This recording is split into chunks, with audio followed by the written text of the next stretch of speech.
एले राखी के पावन महीना, गम आबै छियौ गे बहिनिया। एले राखी के पावन महीना, गम आबै छियौ गे बहिनिया।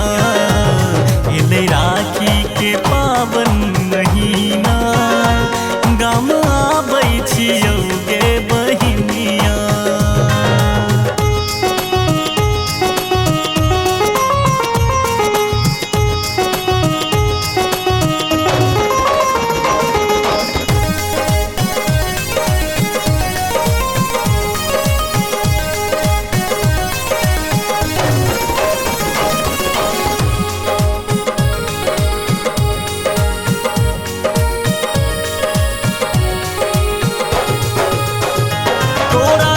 प्रेम दोसर के देते, मथ चंदन टीका के लगेते।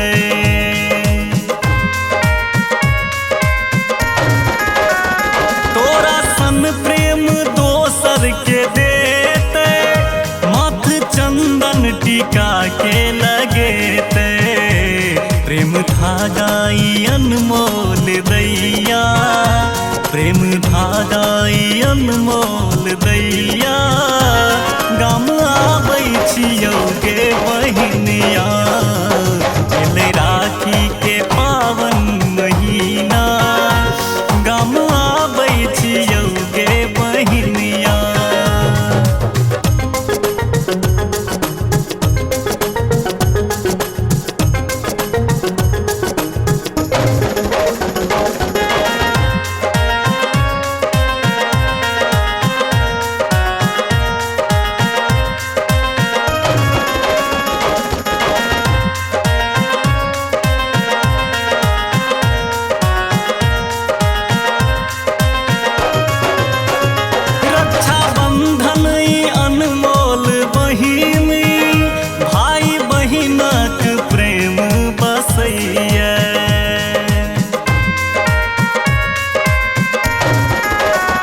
रक्षा बंधन अनमोल बहिनी, भाई बहिनक प्रेम बसैया।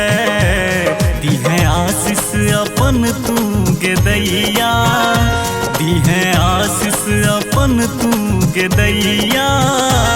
गम आबै छियौ गे बहिनिया।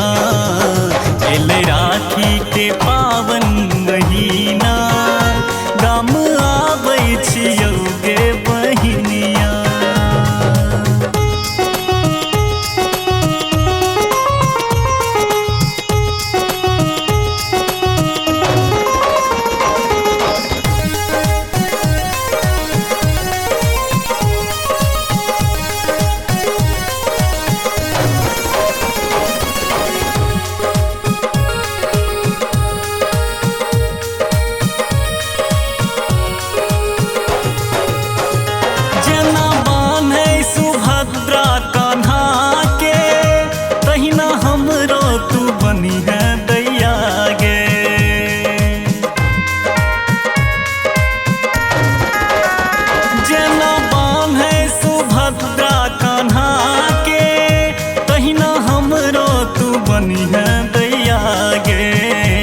प्रेम बंधन ई जग सब कहैया, प्रेम बंधन ई जग सब कहैया। गम आबै छियौ गे बहिनिया।